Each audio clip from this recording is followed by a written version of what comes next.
Saturday Night Live was not just about comedy skits. Producer Lorne Michaels was caught on camera giving Costello the middle finger from the control booth, and afterward Costello was banned from SNL for over a decade. He didn't return until 1989, when he teamed up with the Beastie Boys to parody that moment. But here's the thing, fans and critics, we all loved it. Rolling Stone later called it one of the most rebellious live TV moments ever.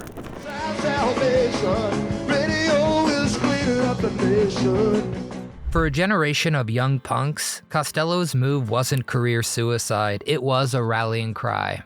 You didn't have to play nice, you didn't have to play the game, you could blow it all up on live TV. And looking back now, it's still one of the clearest examples of why SNL's stage mattered. It wasn't just music on TV, it was rock and roll happening in real time live. The Rolling Stones, Shattered, and Beast of Burden, 1978.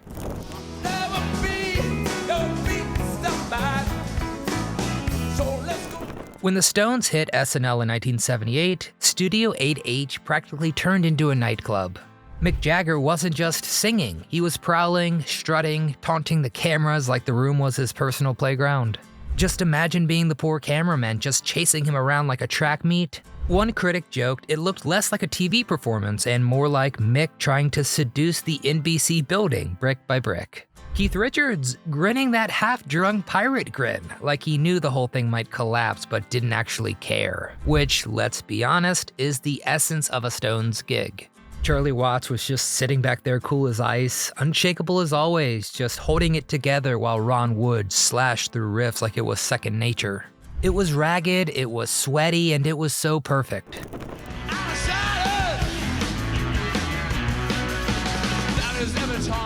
Rolling Stone magazine later called it one of the rawest live TV sets the band ever did.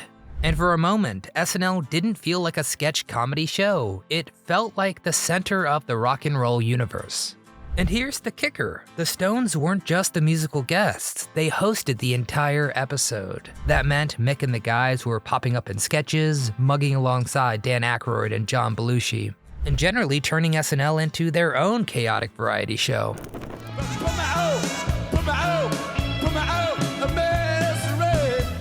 Belushi later admitted he was in awe that night, saying it was like having the world's biggest rock band crash your house party. And watching those performances now, you can see the magic. The Stones weren't polished TV performers, they were a live wire dropped right into a late-night comedy show, and somehow it worked.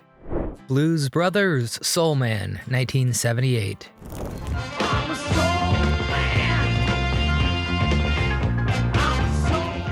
Now here's a moment where you had to rub your eyes and say, wait a second, are these guys actually good? I mean, they are really, really good.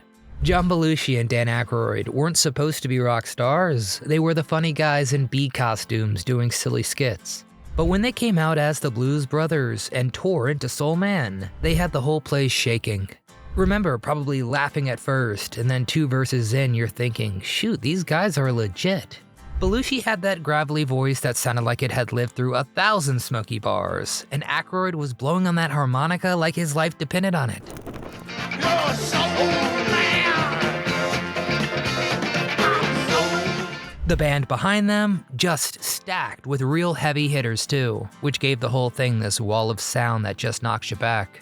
It was the kind of performance that turned a comedy bit into a cultural phenomenon, and before long they weren't just SNL characters, they were filling arenas and topping the charts. And for one night in 1978, they proved you didn't have to be born in Memphis to put some serious soul on live TV. Paul Simon and George Harrison, Here Comes the Sun, and Homeward Bound, 1976. Every day is an endless stream of cigarettes and magazines. You know those performances where the second it starts you get goosebumps? Well, that was Paul Simon and George Harrison together on SNL. Seeing them side by side, 2 voices that basically wrote the soundtrack of the 60s and 70s, was almost surreal. Their harmonies on Here Comes the Sun was pure magic, George's calm, almost spiritual delivery mixing with Paul's warm, grounded tone. It sounded effortless, like they had been singing together their entire lives. And then just sliding into Homeward Bound, it felt like being let in on something deeply personal. Kinda like they were sitting in your living room and handing you a memory. No pyrotechnics, no rock star poses, just two absolute legends with guitars, reminding everyone what music was supposed to feel like. Here comes the sun, and I say, it's alright. And the best part was the entire thing had this easy off-the-cuff vibe. SNL was still really young at the time, and pulling in both Simon and Harrison, it felt like a flex. Lorne Michaels showing the world that late Saturday night TV could deliver real musical history. The New York Times called their duet as natural as a shared heartbeat, while fans still rank it as one of the greatest musical moments in SNL's history. And remember, George Harrison already had that shining moment earlier in the episode.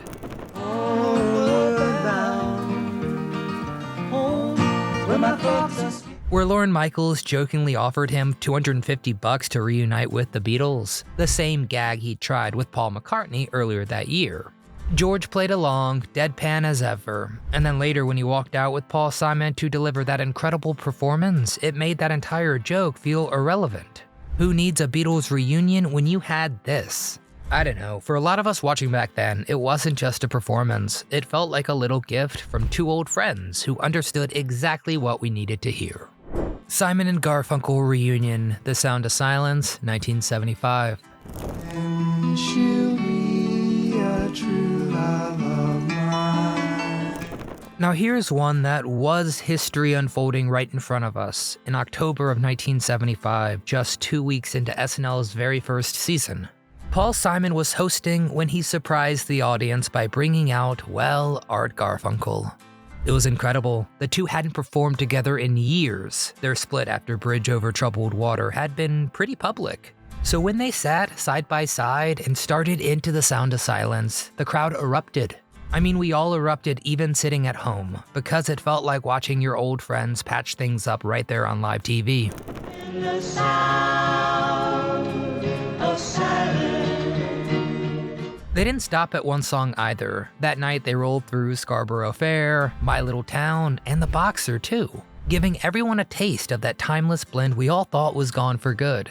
I think My Little Town was especially significant. It was a brand new song, and the first real reunion track they recorded since the breakup. And for a young show like SNL, to land something this emotional and monumental, it was like planting a flag. This wasn't just a comedy. It was cultural lightning in a bottle. For fans of the duo, this was nothing short of a goosebump moment they will never forget. Ray Charles, What I Say, 1977.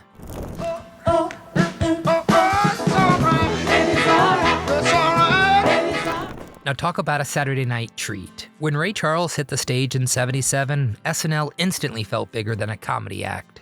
This was the man who practically invented soul, sitting at the piano with the backup singers, and it just rolled like thunder through the studio.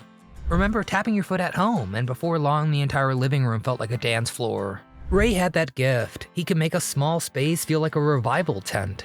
And what made this even cooler, Ray wasn't just a musical guest that week, he also hosted, and that was a rare honor, putting him in the same league as Paul Simon and a handful of others, who were trusted by Lorne Michaels to carry both the comedy and the music, and Ray Charles nailed it.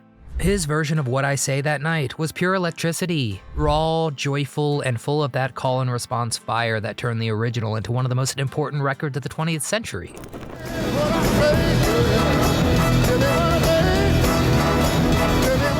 And nearly 20 years after first recording it, Ray still made it feel dangerous and brand new. Critics later said his SNL set rearranged the furniture in Studio 8H, and honestly, it felt that way. One minute you're laughing at a sketch, and the next you're watching an American legend rip through the song that changed rhythm and blues forever. The crowd was clapping along, the band was locked in, and Ray Charles was grinning like he knew he owned the night. Once again, it was a reminder of what SNL could be at its best. Blurring the lines between a comedy show and a cultural event. They weren't just booking whoever was hot at the time, they were putting the architects of modern music right in your living room. Joe Cocker and John Belushi, With a Little Help from My Friends, 1976.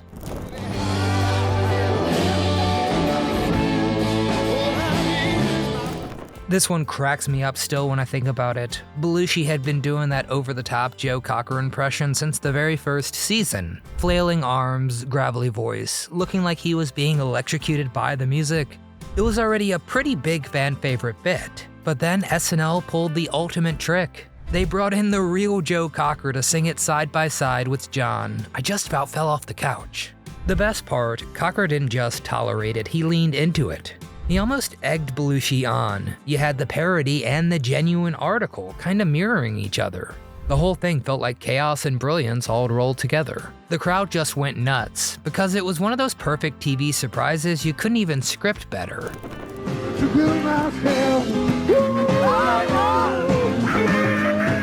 Not even if you had the best Emmy-worthy scriptwriters on the payroll. That's the magic of SNL. It wasn't always funny, and it wasn't always great. But sometimes pure magic happened late on Saturday night. Tom Petty and the Heartbreakers, Refugee, 1979.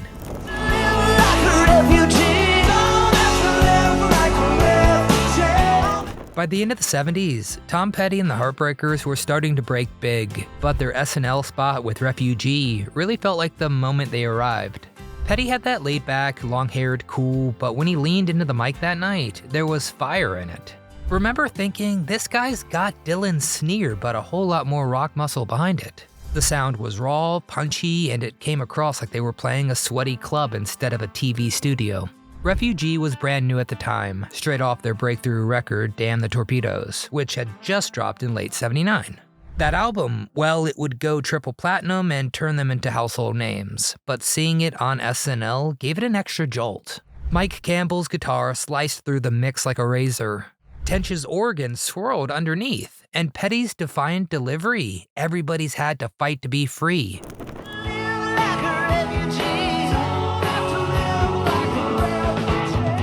Well, it sounded like an anthem for anyone tired of the record industry machine he had just gone to war with. And that's part of what made this performance so charged. Petty had famously battled MCA Records earlier that year over control of his songs, even filing for bankruptcy to get out of a bad contract. And he walked onto that SNL stage not just as a performer, but as a guy who had fought for his art and won.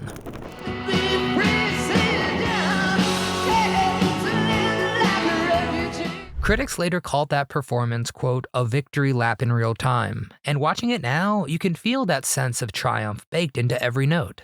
I know for a lot of us, that was the night Tom Petty stopped being just another promising rocker and proved he was here to stay. SNL didn't just catch him on the way up, they caught him at the exact moment he kicked the door wide open. Talking Heads, Take Me to the River, 1979.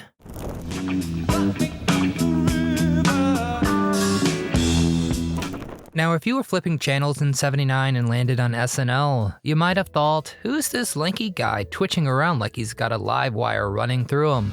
Well, it's time to meet David Byrne, and boy did he make an impression. Now, Talking Heads weren't your typical rock stars. They were quirky, artsy, and just plain different. And when they launched into Take Me to the River, it wasn't just a performance, it was like watching some kind of strange theater piece disguised as rock and roll. But what made it even cooler is that Take Me to the River was their breakout song.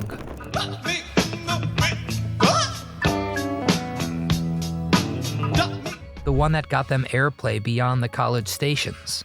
And seeing them do that song live on SNL, it gave the whole thing this edge, like you were watching music evolve right in front of you.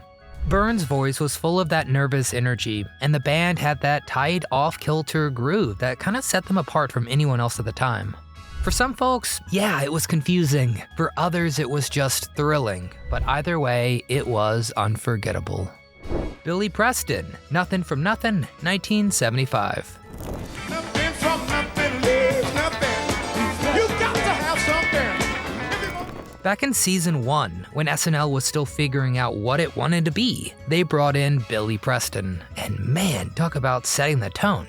Here was the guy they called the fifth Beatle, the same man who played on Let It Be and Get Back, now sitting at the piano with that big grin, hammering out Nothing from Nothing. The song already had that infectious bounce, but on SNL it radiated pure joy. Remember clapping along in the living room like you were at a party. Billy had this gift of making every stage feel like church and a nightclub all rolled into one. His gospel roots, his funk chops, and that unstoppable energy, it just all poured out in that performance. Nothing from nothing leaves nothing. And you could see the SNL cast just vibing with them, grinning like kids who couldn't believe they had a front row seat. And for a brand new show, having someone of his caliber instantly gave SNL credibility. Nothing from Nothing had just been a #1 hit the year before, so it was fresh in everyone's minds. And Preston delivered it like he was still celebrating the success. Critics later called it the moment SNL proved it could be more than comedy. And yeah, they weren't wrong. That night, it wasn't about skits or punchlines, it was about a musical legend in the making lighting up Studio 8H. Looking back, Billy Preston didn't just perform a hit, he set the musical bar for everyone who came after. Bonnie Raitt, Have a Heart, 1989.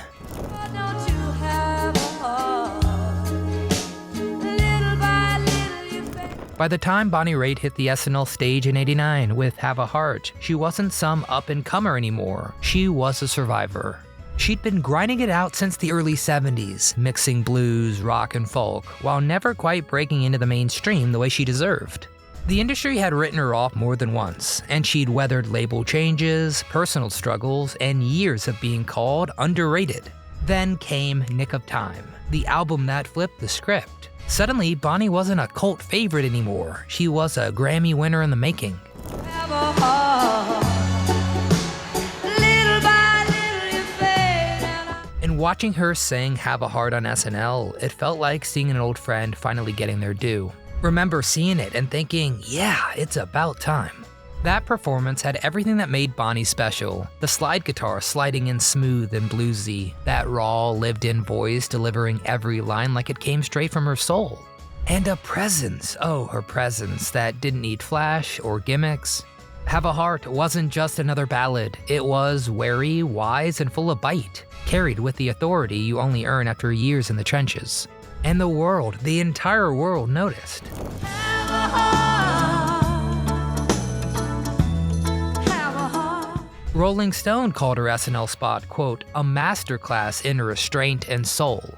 And it lined up perfectly with her career rebirth. Months later, she'd sweep the Grammys, with Nick of Time winning Album of the Year. And for anyone who'd followed her since those gritty club gigs in the 1970s, this was a moment of vindication.